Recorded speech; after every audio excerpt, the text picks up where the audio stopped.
Շատ որպես արդարադատության փոխնախարար եմ նաև դիմում մեր հանձնաժողովում զինվորական ծառայության զինծառայողի կարգավիճակի մասին օրենքի փոփոխության ժամանակ Սուրեն Պապիկյանին էլ նույն հարցը բարձրացրի։ Նայեք, երկրորդ ընթերցմամբ զինվորական ծառայությունը 1.5 տարի դարձնելու օրենքը եթե անցավ, վավերացվեց, նախագահան ստորագրեց։ Հայաստանում օրենսդրական դաշտում կամ բազմաթիվ օրենքներ, որտեղ պարտադիր զինվորական ծառայության ժամկետ սահմանվում է 24 ամիսը։ Որպես արդարադատության փոխնախարար, ո՞նց է այդ կազուսը լուծվելու։ Իսկն երկրում գործելու են երկու տարբեր մակարդակի պարտադիր զինվորական ծառայության մասին օրենքներ։ Այս մի օրենքով պարտադիր զինծառայություն լինելու է 1.5 տարի, բայց օրինակ այդ քրեական հետապնդման տակ եղածները, որոնք կարող են գալ ներկայանալ ծառայություն անցնել, այդ օրենքում օրինակ 24 ամիս է։ Իսկն եթե փոփոխությունը օրենսդրական, ուրեմն փաթեթով պետք է ներկայացվի։ Շնորհակալություն հարցի համար։ Մենք այս փաթեթի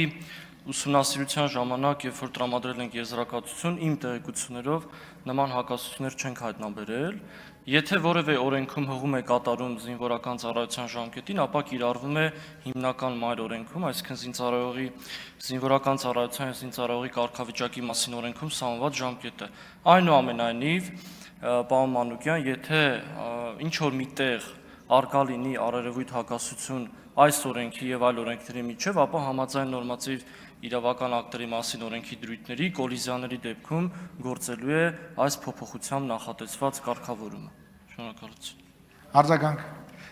Նայեք, ես որքան հիշում եմ, այդ քրեական հետապնդման տակ եղած Հայաստանի Հանրապետության քաղաքացիների ծառայության հետ կապված 24 ամիս ժամկետը ոչ թե սահմանվում է հղում տալով այս օրենքին, այլ ուղղակի սահմանում է, որ 24 ամիս կարող է գալ ծառայություն իրականացնել եւ քրեական հետապնդումից ազատվել։ Ու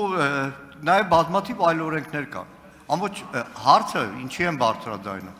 Այնքան հապշտապ կազմվել է, որ չեն էլ պատկերացրել, կառավարությունը չի պատկերացրել, արդարադատության նախարարությունը ամփոփաթերթիկում որևէ դիտողություն չի արել, որ բազմաթիվ այլ օրենքներում պետք է փոփոխություն իրականացնել։ Ու ստանալու են կազուսային իրավիճակ։ Հունվարի 1-ից մարդ որոշի գա Հայաստանում ծառայություն իրականացնի, ասելու են հոп ախպեր, այս օրենքով 24 ամիս պետք է ծառայես եւ ոչ թե 18 ամիս։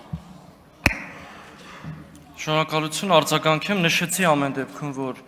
նորմատիվ իրավական ակտերի մասին օրենքը կոլիզիաների հարցը կարգավորում է,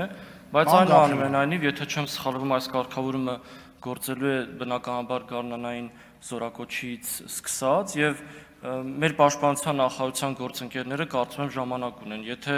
գտնում են, որ նման կարգավորումներ կան, մենք էլ որպես արդարադատության նախարարություն պատրաստ ենք աջակցել եւ